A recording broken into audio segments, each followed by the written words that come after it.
Bonjour et bienvenue sur Héritage Guadeloupe, la chaîne des questionnements créoles et caribéens. On se retrouve aujourd'hui pour une vidéo sur les drapeaux de la Martinique qui sera très similaire à celle que j'ai faite sur la Guadeloupe.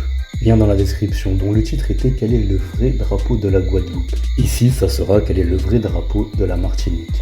Donc pareil en fait, on va essayer de parler de tous les drapeaux qui sont apparus, qui ont été utilisés en Martinique, et bien sûr de leur histoire. Et comme vous savez, je vais donner un peu mon avis. Alors quand on vous dit drapeau de la Martinique, vous pensez forcément au drapeau 4 serpents ou au drapeau rouge, vert, noir. Mais je vous arrête tout de suite, ça sera pas simplement une vidéo de comparaison entre le drapeau colonial 4 serpents et le RVN, même si les vidéos qui le font sont très bien et très informatives, et que je vais moi-même un peu le faire dans cette vidéo. Ici, je vais vraiment parler de tous les drapeaux de la Martinique, essayer d'en oublier aucun, car vous verrez, il y en a beaucoup, même un qui a déjà été utilisé officiellement, que je trouve injustement méconnu. Et pour le RVN, je vais aller en détail, voir ce qui est vrai ou pas sur son origine et son évolution, car il n'a pas toujours ressemblé à cela. On va commencer par faire un rapide état des lieux général, parler en détail de chaque drapeau et de leur histoire, et même un déjà utilisé international, que j'expliquerai plus tard. Mais jusqu'en 2019, le seul symbole qui semblait plus ou moins faire consensus, c'était l'oiseau, un logo de la région. Mais en 2019, la CTM, donc la collectivité territoriale de Martinique, organise un concours. Ce qui n'est pas une idée si saugrenue puisque c'est le cas pour Antigua et le Suriname par exemple, qui eux aussi ont organisé des concours pour trouver leur drapeau national. Mais avant de parler du résultat de ce concours, parlons du drapeau qui a déclenché tout cela, le drapeau à 4 serpents. Ce drapeau était décidé par une ordonnance de Victor-Thérèse Charpentier d'Ennery, qui était en 1766 le gouverneur de la Martinique.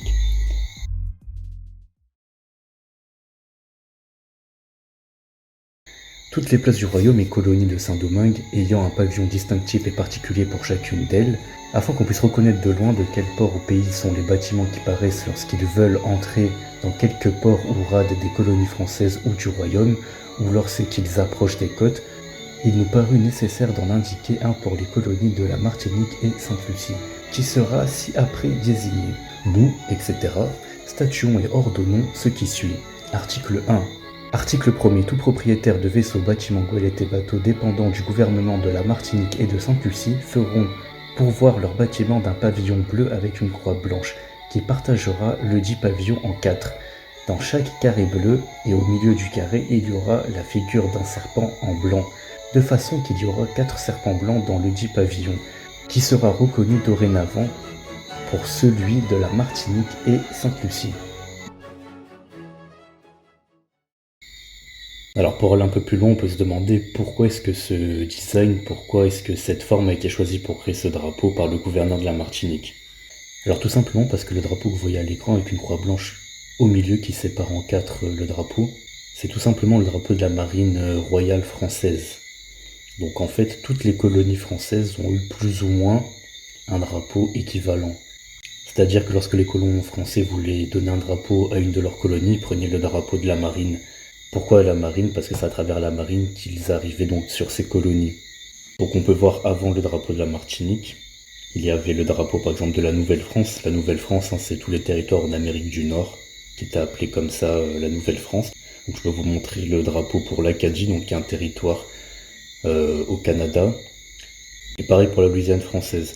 Et on peut noter aussi qu'en fait, le régiment de Poitou en 1610 avait déjà ce drapeau-là, mais il a été donné pour les Indes occidentales. Donc les Indes occidentales, qu'est-ce que c'est? C'est nous, donc les West Indies en anglais, en 1665. Et c'est d'ailleurs pour ça que le drapeau actuel utilisé par les Québécois ressemble au drapeau colonial de la Martinique, tout simplement parce que c'est des colons français qui ont formé le Québec, qui ont utilisé un drapeau qui dérive du drapeau de la marine royale française, à la différence qu'ils ont choisi donc les fleurs de lys à la place du serpent.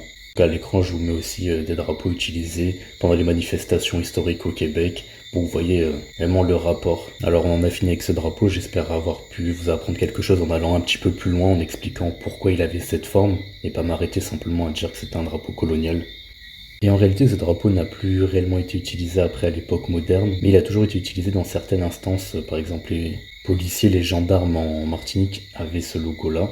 Et depuis, par la volonté d'avoir un drapeau pour représenter la Martinique pour tout ce qui est tourisme, et aussi par rapport aux emojis qui sont arrivés avec les smartphones, etc., on a pu voir ce drapeau être utilisé. Ce qui a recréé le débat, Et c'est qui a permis de revenir donc au sujet de base qui était le vote organisé par la CTM en 2019. Et on revient au sujet dont on parlait à la base, donc qui était le vote organisé par la CTM en 2019. Donc si ce sujet vous intéresse, vous pouvez donc l'approfondir avec les vidéos que j'ai déjà faites sur le sujet. Les liens seront dans la description et normalement il devrait y avoir une fiche YouTube qui s'affiche à ce moment-là pour regarder ces vidéos sur le vote du drapeau organisé par la CTM, mais aussi de l'hymne qui devait être utilisé pour la Martinique à l'international.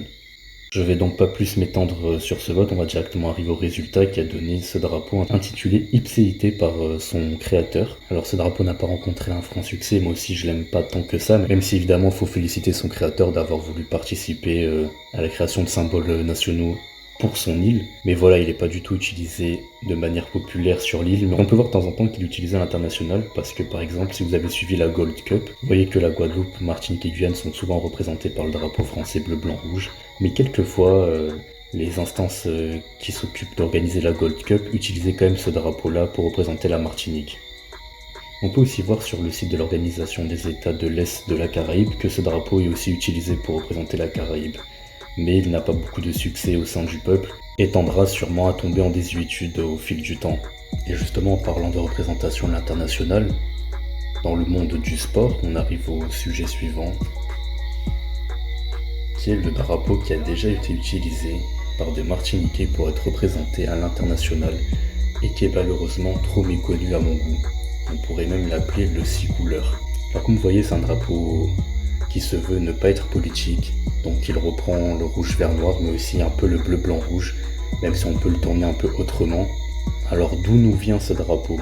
Alors en fait c'est la ligue de taekwondo martiniquaise qui avait l'occasion de se présenter comme étant une nation à part entière lors d'une compétition internationale. Et le problème c'est qu'il ne pouvait pas y avoir deux drapeaux français, donc la France et la Martinique, en même temps. Ça aurait été vraiment perçu comme quelque chose de très bizarre par les autres nations présentes. Alors la Ligue de Taekwondo martiniquaise avait fait une discussion sur Facebook à propos de ce sujet, pour utiliser un drapeau, lequel utiliser, etc. Et il y avait eu plus de 15 000 réponses à l'époque, ce qui était énorme et avait montré un certain engouement pour la question. Et ils avaient donc proposé ce drapeau. Alors d'un côté il peut être vu comme un drapeau très neutre parce qu'il y a le bleu d'un côté, le rouge de l'autre, mais aussi le rouge vert noir mélangé, donc ça annule un peu le côté pro-France d'un bleu blanc rouge, mais aussi le côté pro-indépendantiste perçu par certains par le rouge vert noir.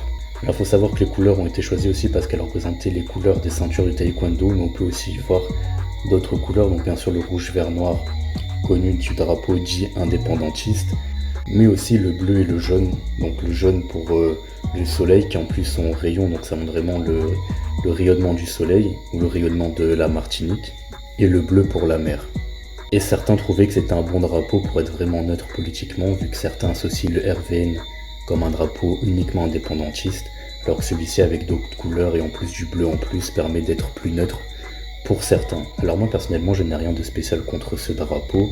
Par contre, je le trouve un peu trop ressemblant au drapeau de la Jamaïque dans son design, mais en vrai, pourquoi pas, ils sont vraiment très différents. Et au plus je le regarde, au plus je le trouve presque ressemblant à ma variante du RVN que je me suis amusé à faire, mais ça j'en parlerai à la toute fin de cette vidéo. Et de toute façon, malgré le fait que ce drapeau a déjà été utilisé officiellement à l'international, il semble totalement oublié et être tombé en désuétude.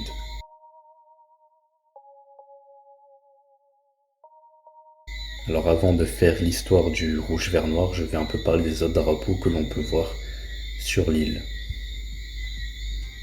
Alors d'abord il y a le drapeau du Mime, qui est un drapeau qui a un design qui ressemble un peu dans ses proportions au drapeau mis en avant par l'UPLG en Guadeloupe, à la différence que les couleurs sont du noir à la place du vert, et à la place de l'étoile, un majumbe. Donc qu'est-ce que c'est un majumbe pour les Martiniquais? C'est une fourche. Et pourquoi une fourche? Parce que c'est le symbole de ce parti politique, mais aussi parce que ça représente des travailleurs. Au même titre que la faucille et le marteau représentaient l'ouvrier ou le travailleur sur le drapeau de l'URSS. Donc là, c'est clairement un drapeau orienté socialiste-communiste.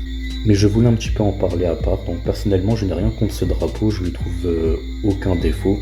Et bien sûr, quand je parle de mon avis sur un drapeau après l'avoir présenté, ce n'est pas pour dire qu'il devrait être celui de la Martinique ou pas, c'est juste mon avis sur ce drapeau d'un point de vue purement esthétique. Et on peut aussi voir le drapeau du Parti communiste martiniquais, qui est exactement similaire au drapeau utilisé par les communistes en Guadeloupe. Et je n'ai rien à dire sur ces deux drapeaux qui sont pour moi des drapeaux vraiment à vocation politique, mais pas être considérés comme des drapeaux nationaux. D'ailleurs, il ne me semble pas que les communistes de Guadeloupe ou de Martinique qui ont utilisé ces drapeaux-là sont contre le drapeau mis en avant par l'UPLG en Guadeloupe ou le drapeau RVN en Martinique. On arrive à la dernière partie de cette vidéo, donc la plus grosse partie est la partie sur le rouge vert noir martiniquais. Dans cette dernière partie, on va vraiment essayer de démêler le vrai du faux sur l'origine de ce drapeau, car il y a beaucoup d'histoires, presque de légendes ou de mythes, sur l'origine et l'apparition de ces couleurs en Martinique, et beaucoup de confusion, parce que lorsqu'on demande généralement quelle est l'origine de ce drapeau, ou si on fait des recherches superficielles, on va souvent avoir ce discours qui est de dire que il y a beaucoup de personnes qui revendiqueraient l'origine de ce drapeau et qu'on ne sait pas trop. Certains l'appellent simplement le drapeau de Malsa, d'autres le font remonter au XVIIe siècle. Bref, tout cela semble assez confus, et donc on va démêler le vrai du faux et tout raconter dans l'ordre. Comme je vous ai dit, je vais essayer de rester chronologique. Alors la première apparition de ces couleurs serait en 1665. Ça serait le nègre marron Francis Fabulé, ou Francisque Fabulé, selon la tradition, qui aurait été le premier à utiliser ces couleurs-là. Alors le but n'est pas de faire l'histoire des révoltes en Martinique, donc je ne vais pas plus m'étaler sur ce personnage, mais je n'ai tout simplement trouvé aucune trace ou aucune preuve de cela. Ça se peut que ce soit des informations transmises uniquement oralement depuis des générations, mais personnellement, n'ayant trouvé aucune preuve, je n'en suis pas sûr. Je ne suis pas sûr que c'est vrai, mais je ne suis pas sûr que c'est faux non plus. On va aller à la date chronologique suivante, donc ça serait en 1801. Lorsque Jean Quina était un Haïtien qui a été enrôlé dans l'armée britannique. Alors tous ces personnages, j'en parlerai bien plus en détail dans des vidéos spécialisées sur chacun d'entre eux ici. Je vais vraiment me concentrer sur tout ce qui est lié au drapeau et vraiment pas me concentrer sur leur vie et ce qu'ils ont vraiment accompli. Alors moi, de mes recherches personnelles concernant vraiment Jean Quina, la seule mention de drapeau que j'ai pu voir le concernant, c'est un drapeau britannique en fait, où il est écrit dessus la loi britannique. Alors pourquoi Jean Quina se baladait avec un drapeau comme ça? C'est simplement que il trouvait qu'il y avait des abus sur les libres de couleur commis par les blancs. Du coup, il a rassemblé des hommes pour faire valoir leur droit de libre de couleur. Et il pensait, lui et ses partisans, que c'était mieux de s'allier aux Anglais parce que les Anglais auraient mieux respecté ces lois, où il voulait appliquer strictement ces lois pour permettre aux libres de couleur de ne pas subir ces abus. Donc lui, c'était ça son combat à ce moment-là, et j'ai trouvé que ça. Mais j'ai vu quelques personnes dire que puisqu'il venait d'Haïti, et qu'Haïti y avait la révolution en ce moment, il avait ramené la couleur rouge et noire. Alors la couleur rouge et noire a déjà été utilisée en Haïti plus tard, mais elle était déjà plus ou moins présente dans le peuple, parce qu'elle représentait le rouge qui est les mulâtres, et le noir pour les noirs, et qui montrait donc leur union contre ceux qui exploitaient donc les blancs.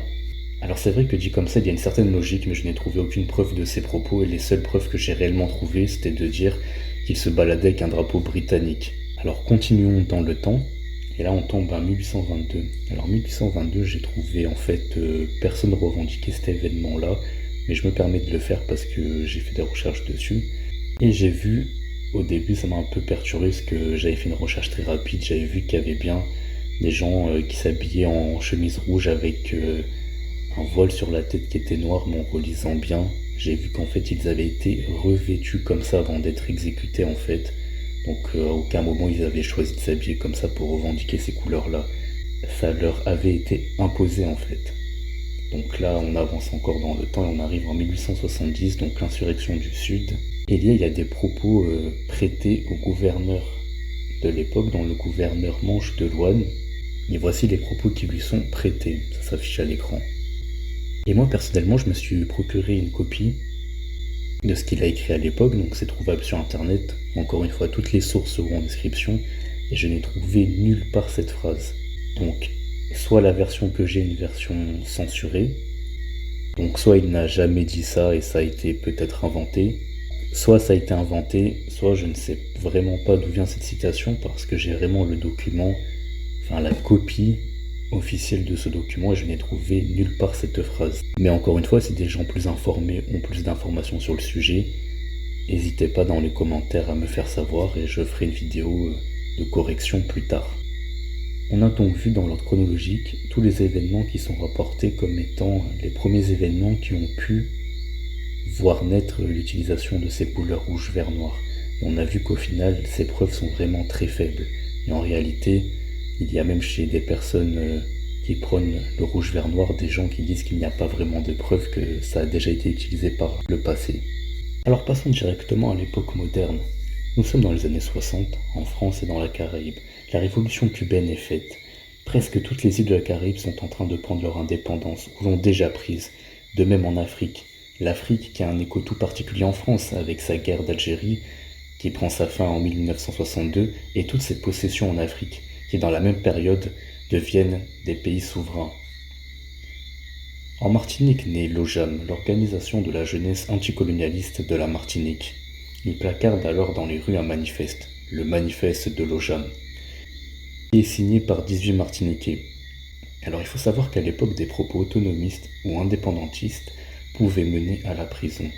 Alors avant de commencer cette histoire moderne sur le drapeau rouge vert noir, j'aimerais préciser que énormément de monde ont participé à tous ces événements et bien sûr pour moi, je ne vais pas pouvoir citer toutes ces personnes, donc je vais essayer de mettre un maximum de sources dans la description. Mais il se peut que j'oublie des personnes, parce que quand les histoires sont racontées, des fois des personnes sont oubliées, et moi aussi lorsque je répète les histoires que j'entends, je peux oublier des personnes, mais ce n'est pas ma volonté de les oublier. Et avant d'aller plus loin sur l'histoire moderne du drapeau rouge-vert-noir, il faut dire que énormément de personnes ont participé à cette histoire, à la construction de ce drapeau, et je ne peux pas tous les citer. Je vais quand même essayer de partager un maximum de sources dans la description pour n'oublier personne, mais si j'oublie des personnes qui ont eu un rôle assez important dans l'histoire de ce drapeau, je m'excuse et n'hésitez pas à préciser tout cela dans les commentaires si j'omets des noms trop importants. Et si bien sûr ils ne sont pas non plus cités dans les sources qui seront dans la description. C'est donc suite à cela que 5 membres se retrouvent incarcérés. Et c'est en juillet 63 dans la prison de Fresnes que Victor Le Sort fait le premier drapeau. Mais il n'est pas comme vous le connaissez maintenant, il est en fait jaune, vert, rouge. Et ça sera l'autre membre de l'OJAM incarcéré, Rodolphe Désiré, qui lui demandera pourquoi avoir mis du jaune. Et le jaune avait été pensé pour représenter le soleil. Ce à quoi Rodolphe Désiré répondit qu'il y avait du soleil partout et que ce n'était pas forcément le meilleur symbole pour la Martinique. Il proposa à la place le noir. C'est comme ça qu'on se retrouve avec le premier drapeau, noir, vert, rouge, donc disposé, comme lui le dit, à la manière du tricolore français. Et c'est comme ça qu'on se retrouve avec le premier noir, vert, rouge en boîte verticale. Le noir étant pour le peuple noir. Désiré confirmera plus tard l'influence du drapeau de l'UNIA, donc l'Universal Negro Improvement Association. Donc voici le drapeau créé en 1920. Rouge pour le sang, noir pour le peuple, vert pour la richesse et la nature africaine. Donc ça c'est la signification du drapeau de l'UNIA en fait. Une fois ce drapeau fait, il était censé rester secret et il fallait attendre la fin du procès et la fin des peines pour le divulguer, car à cette époque-là, prôner un drapeau différent de celui du drapeau français et des idées indépendantistes ou autonomistes était sévèrement sanctionné. Mais l'idée du drapeau sera quand même transmise à l'extérieur de la prison. On les voit sur le document « Le procès de l'OJAM », qui aura fait sortir ces couleurs dès 63-64. Et c'est comme ça que ces couleurs vont être popularisées dans le cercle des nationalistes et indépendantistes martiniquais, à travers différents journaux, différentes brochures qui seront visibles en Martinique. Nous voilà maintenant en 1967 et 1968. À Paris se retrouvent tous les Caribéens, Guyanais, Martiniquais, Guadeloupéens, mais aussi Africains, Vietnamiens, qui tous ont en commun des revendications par rapport à la France. Et nous sommes toujours en pleine période décoloniale. Il y a le procès du Gong en préparation, donc le groupe indépendantiste guadeloupéen de l'époque. Il y a aussi tous les événements liés à mai 67 en Guadeloupe, dont je parlerai dans d'autres vidéos bien sûr. Et il faut savoir qu'à ce moment-là, tous les étudiants forment une sorte d'alliance Guadeloupe, Martinique et Guyane. Et lors des moments caribéens, les Martiniquais étaient les seuls à ne pas avoir de drapeau. Il y avait déjà le drapeau utilisé par le Gong et le drapeau des Guyanais qui était déjà celui-ci. Les Martiniquais décidèrent alors de créer leur propre drapeau pour s'affirmer en tant que Martiniquais et pouvoir aussi montrer aux autres Martiniquais qu'ils étaient bien présents afin d'en attirer d'autres, car ils étaient tout simplement confondus dans la masse guadeloupéenne et guyanaise. On devine alors d'où vient le design actuel du drapeau rouge-vert-noir.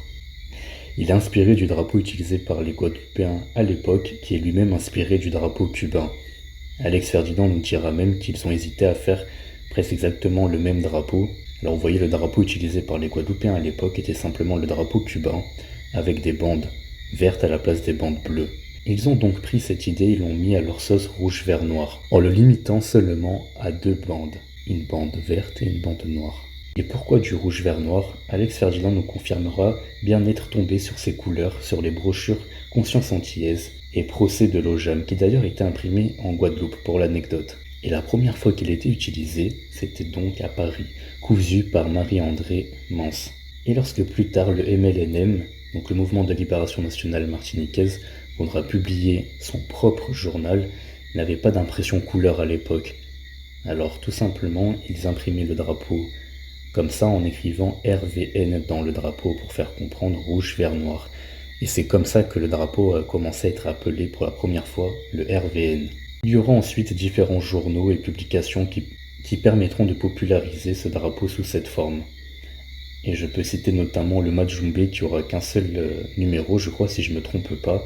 Mais je le cite parce que je vous ai parlé du drapeau du mime qui mettait un Majumbe, donc une fourche. Donc on voit déjà que ça commençait à être une idée qui était là depuis le début pour représenter donc le peuple travailleur. Et ici on nous donnera comme signification des couleurs le rouge pour le socialisme, le noir la lutte contre le racisme et le vert la terre et aussi la solidarité des peuples en lutte.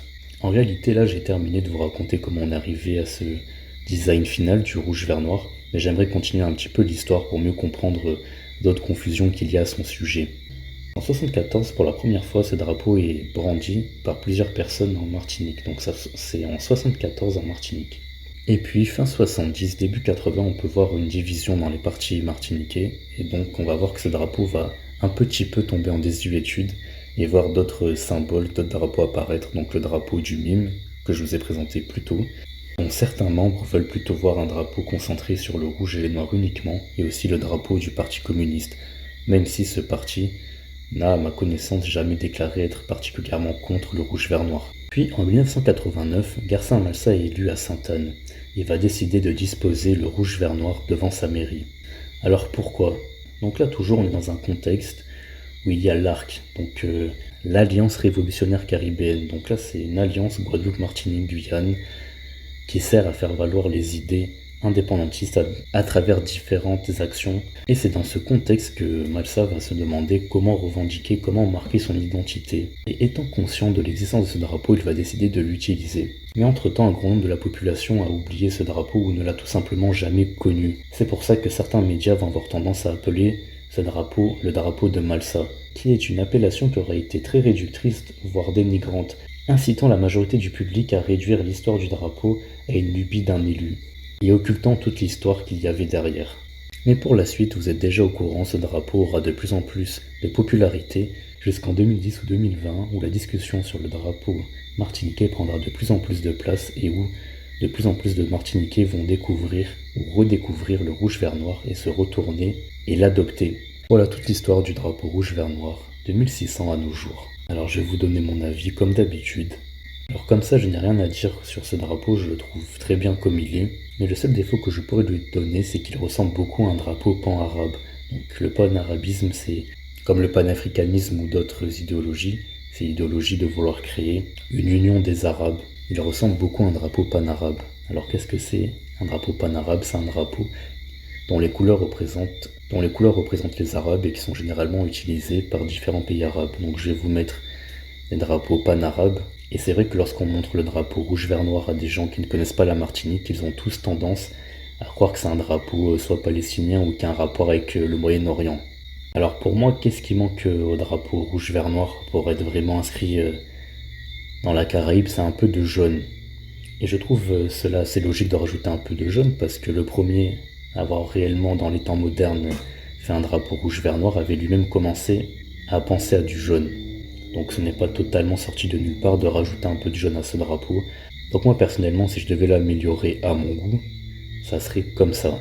Je trouve que rajouter du jaune comme ça l'inscrit totalement dans la Caraïbe et on fait totalement un drapeau caribéen et il n'y a plus de confusion possible. Et encore une fois, lorsque je donne mon avis sur un drapeau, ce n'est pas du tout pour manquer de respect à ses créateurs ni même pour croire que j'ai la légitimité pour en proposer un autre, c'est simplement moi qui aime bien ce sujet et qui essaye de trouver comment améliorer selon les défauts qu'ils peuvent avoir d'après moi. Mais le drapeau RVN tel qu'il est actuellement est très bien, c'est simplement comment moi je l'améliorerais si j'en avais les moyens. Et encore une fois, que ce soit Alex Ferdinand ou Victor Le Sort, aucun n'est totalement opposé à une modification de ce drapeau. Voilà, donc là on arrive un peu à la coupure brutale de tous les audios que j'avais fait il y a de ça bientôt 7-8 mois. Alors il est vrai que cette vidéo je l'avais annoncée il y a peut-être plus d'un an ou deux, j'ai d'ailleurs toutes les infos pour faire cette vidéo depuis plus d'un an, mais j'ai eu d'autres priorités, je me suis mis à faire les audios seulement il y a 8 mois de ça, et maintenant je me retrouve à terminer le montage seulement maintenant, et je me rends compte que je n'avais jamais préparé de conclusion. Donc je vais la faire maintenant. Normalement la qualité audio devrait être encore meilleure que d'habitude là, donc dites-moi si vous sentez une différence au niveau de la qualité audio. Donc on aura vu tous les drapeaux qui ont été utilisés ou remarqués en Martinique, j'ai essayé d'être le plus complet possible, et aussi parmi les drapeaux les plus connus, j'ai essayé d'aller plus en profondeur, par exemple ne pas m'arrêter à simplement dire voilà le 4 serpents c'est un drapeau colonial, essayer voilà de vraiment expliquer pourquoi il ressemble à cela, pourquoi il a cette forme précisément, pourquoi cette couleur, pourquoi un serpent, etc. De même pour le RVN, où j'ai essayé vraiment de démystifier ou d'éclaircir, d'aiguiller voilà sur toutes les théories qu'il y a à propos de ce drapeau. Et d'ailleurs, même si c'est la vidéo la plus longue qui m'a été à faire jusqu'à maintenant, pas seulement parce que j'ai mis plus de 8 mois entre chaque étape de la vidéo, même si, imaginons, j'avais tout fait d'affilée, ça aurait quand même été la vidéo la plus longue à faire que je n'ai jamais faite en termes de recherche d'images, de sources, de témoignages, etc. Et bien même malgré tout cela, je n'ai pas réussi à trouver toutes les images que je voulais, notamment par rapport aux journaux d'époque, etc., aux illustrations d'époque.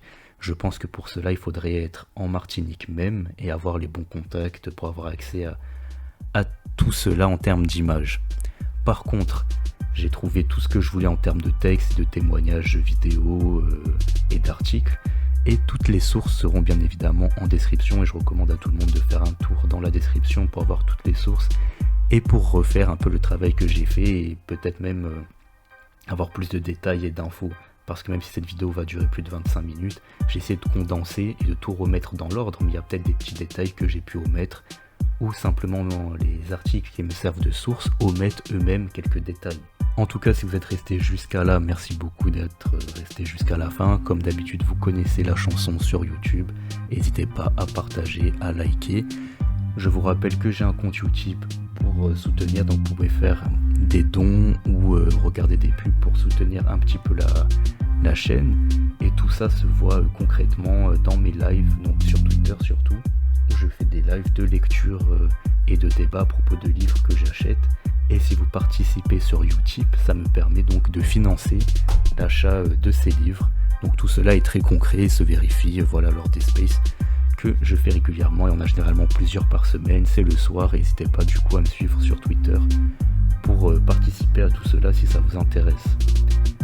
Les prochaines vidéos devraient arriver du coup plus rapidement que celle-ci, je vais essayer de ne pas mettre 8 mois entre chaque étape. Et en tout cas, pour ceux qui sont encore restés jusqu'à là, jusqu'à la fin, et qui partagent, commentent, merci.